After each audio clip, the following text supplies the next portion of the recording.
Chapter number 21 हमने start कर दिया था, जिसमें हमने लोकेशन पे बात की, क्वांटिटेटिव एंड क्वालिटेटिव फैक्टर्स पे बात की, फिर हमने मैन्युफैक्चरिंग और सर्विस बिजनेस के पर्सपेक्टिव्स जानने की कोशिश की। अच्छा, अब हमें बात करनी है अबाउट इंटरनेशनल रीलोकेशंस। इंटरनेशनल रीलोकेशंस और इंटरनेशनल, खैर इंटरनेशनल की अगर मैं बात करूं तो जाहिर है एक नए मुल्क में जाने का सोच रहे हो तो नए मुल्क जाने के भी दो पर्सपेक्टिव्स हैं जो हमें पता होने चाहिए। एक, हमें पता होने चाहिए हैं रीजंस कि क्यों क्यों एक बिजनेस इंटरनेशनली जाना चाहता है, और फिर हमें पता होने चाहिए possible challenges, possible problems. Challenges is a more appropriate word. ठीक है, तो reasons why would a business want to move, why would a business want to relocate internationally, ऐसा क्या होता है? तो डेफिनेटली बहुत सारे फैक्टर्स हो सकते हैं, और आप भी सोच सकते हो मे बी के जरा मैं आप खुद भी वीडियो जस्ट क्लास पॉज कर लो और देख लिया कि यार रीलोकेशन जो है वो क्यों की जाती होगी इंटरनेशनली। आप factor you can just list down the factors. तो बहुत सारे रीजंस हो सकते हैं, जिसमें एक रीजंस होते हैं गवर्नमेंट इंसेंटिव्स, क्योंकि डिफरेंट कंट्रीज में डिफरेंट गवर्नमेंट्स शायद डिफरेंट इंसेंटिव्स ऑफर कर रही होगी, और वहां पे हमें बेसिकली अगर कोई कंट्री ऑफ, जैसे चाइना की एग्जांपल दे रहा था मैं, तो अगर चाइना की गवर्नमेंट बहुत इंसेंटिव्स दे रही होती है तो बिजनेसेस खुद पहुंच जाते हैं। Government incentives is one of the major reasons why a business will want to access new customers. That's also one of the major reasons कि अब आप जब इंटरनेशनली जाओगे, दूसरे कंट्री जाओगे, वहां के कस्टमर्स को भी आप टैप इन कर सकते हो। कुछ रीजंस होते हैं to cut down costs. Cut down costs, ये जनरली डेवलप्ड कंट्रीज से जो लोग, जो बिजनेसेस होते हैं वो थोड़ा डेवलपिंग स्टेट्स पे, अंडर डेवलप्ड स्टेट्स पे जाते हैं। तो जो इसलिए जाते हैं कि खर्चे वहाँ पे, क्योंकि जब डेवलप हो जाती है इकोनॉमी, जॉब अपॉर्चुनिटीज ज़्यादा हो जाती हैं, तो वहाँ पे एम्प्लॉयज़ भी फिर महंगे होना शुरू हो जाते हैं ना। लेकिन जब अंडर डेवलप्ड या डेवलपिंग कंट्रीज होते हैं, वहाँ पे अनएम्प्लॉयमेंट ज़्यादा होती है, बिजनेस एक्टिविटी कम होती है, तो फिर वो डेवलपिंग कंट्रीज में इसलिए चले जाते हैं काफ़ी सारे लोग, स्पेशली अपनी मैन्युफैक्चरिंग वगैरह वहाँ रिलोकेट इसलिए कर देते हैं क्योंकि वहाँ पे फिर आपको सस्ता पड़ता है, बहुत सस्ता पड़ जाता है। लेबर सस्ता हो जाता है वगैरह, सही, यूटिलिटीज में डिफरेंसेस आ जाते हैं। कॉस्ट कटिंग के लिए भी मूव करते हैं, और to avoid trade barriers. To avoid trade barriers. Trade barriers का मतलब कि काफ़ी बिजनेसेस इसलिए इंटरनेशनली चले जाते हैं क्योंकि जो बीच में इंपोर्ट टैरिफ होता है, इंपोर्ट ड्यूटी होती है, या इस तरह के जो टैक्सेस इन्वॉल्व होते हैं, अगर आप वहीं जाके काम कर लो, आप बार बार वहां से इंपोर्ट करते हो या उस पर टैक्सेस पे करते हो चीज़ों को, तो काफ़ी बिजनेसेस उसी मुल्क में जाके काम करना शुरू कर देते हैं। जैसे अगर पेप्सी जो है, सोचो कि पेप्सी अगर यहाँ मैन्युफैक्चरिंग ना करे पाकिस्तान में, तो पाकिस्तान में अगर वो मैन्युफैक्चरिंग नहीं कर रहा, तो वो फिर शायद बोल रहा है कि नहीं हम बाहर से मंगवा मंगवा के बेचेंगे, तो फिर उस पर तो ड्यूटी लगती चली जाएगी।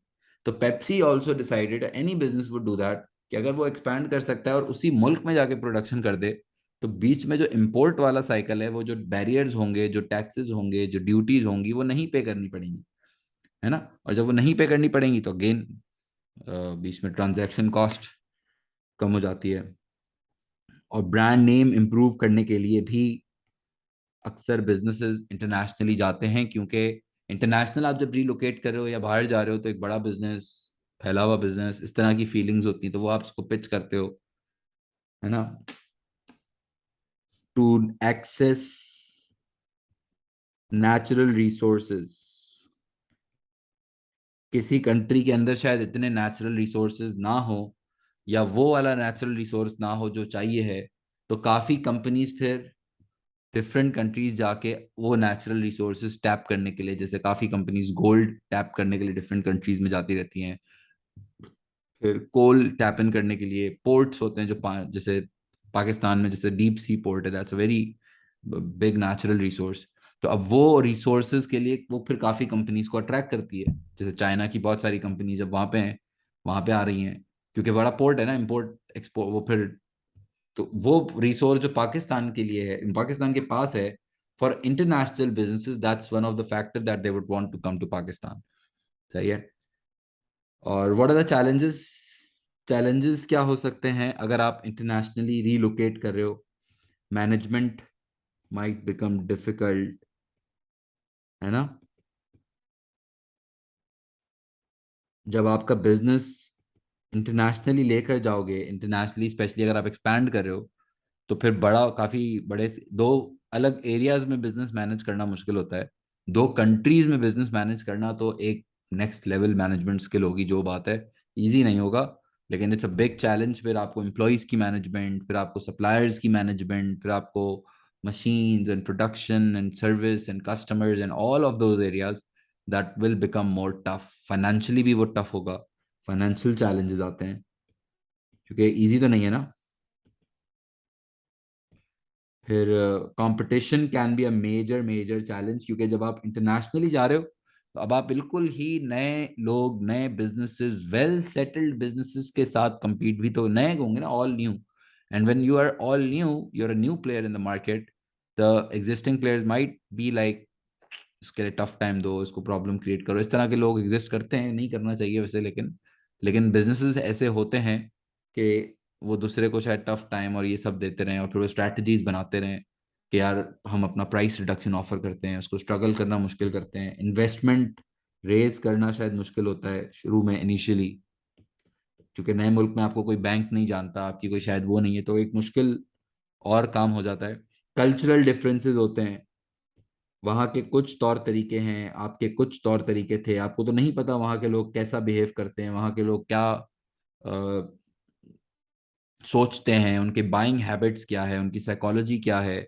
तो अब आपको नहीं पता तो जाहिर है फिर वो स्टडी करना. रिलीजियस फैक्टर्स होते हैं अलग अलग, सही है ना, किसी के राइट्स एंड रॉन्ग्स कुछ होते हैं, किसी के राइट्स, अब वो डिफरेंट कंट्री आप जा रहे हो, उसके उनके उनके बिलीफ्स ही डिफरेंट हैं, उनके सिस्टम्स ही डिफरेंट हैं, उनके शादी करने का तरीका अलग है, उनके बात करने के तरीके अलग हैं, उनके बात से तो खैर फर्क नहीं पड़ता, बात कैसे भी करें, लेकिन उसमें फिर कम्युनिकेशन है, जो लैंग्वेज इश्यूज होते हैं स्पेशली, कम्युनिकेशन इश्यूज भी बढ़ते हैं, क्योंकि ज़ाहिर है फिर सिर्फ इंसान से बात नहीं का तरीका होता है, द वे यू कम्युनिकेट. किसी को जैसे पाकिस्तान में सलाम करने का कॉन्सेप्ट है, फिर वहाँ पे नमस्ते, और इंडिया में नमस्ते का कॉन्सेप्ट होगा, फिर किसी जगह झुक के मिलने का कॉन्सेप्ट होता होगा, वो करते हैं जैसे काफ़ी कंट्रीज में, किसी में यूं सल्यूट करने का कॉन्सेप्ट. अब इतने डिफरेंट छोटी छोटी चीज़ें होंगी, तो वहाँ पे एडजस्ट करना और उस कल्चर के हिसाब से अपने प्रोडक्ट को मोल्ड इन करना, और उन लोगों को ये एक्सेप्ट करवाना कि ये प्रोडक्ट एक आपके कल्चरल प्रोडक्ट, क्योंकि कल्चर से लोग बहुत अटैच्ड होते हैं, है ना, जाहिर है उसमें आप you have grown into it, तो वो बहुत अटैचमेंट होती है आपके कल्चर से, आपको पता नहीं होता लेकिन होती है. ठीक है, you act in the way which you have been taught into it, right. So that's how things are. तो बिजनेसेस के लिए बहुत चैलेंजेस भी होते हैं, बिजनेस के लिए बहुत रीजंस भी होते हैं to why move internationally.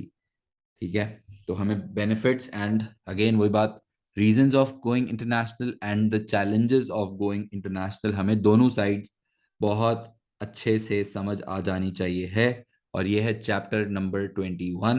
And ideally after you have listen to this lecture, you must read the book once, you must just go through the notes maybe, and then फिर आप इस chapter को close कर सकते हो. And that is again unit number 4. ठीक है, unit number 4 था ये.